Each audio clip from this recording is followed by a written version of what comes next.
How to fix Google Pay cannot verify bank. So for that, first of all, check your phone number. The number you're using with Google Pay needs to match the mobile number registered with your bank.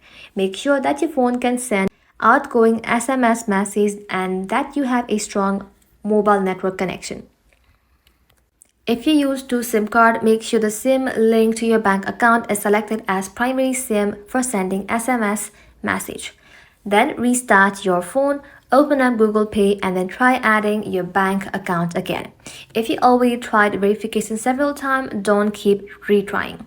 Google says more than 3 SMS verification attempt within 24 hours can temporarily block verification, so wait for 24 hours after your last attempt before trying again. And finally, if your number and SIM are correct but verification still fails, contact your bank or Google Pay. Thanks for watching, guys. If this video was helpful, leave a like, subscribe, and I'll see you in the next one.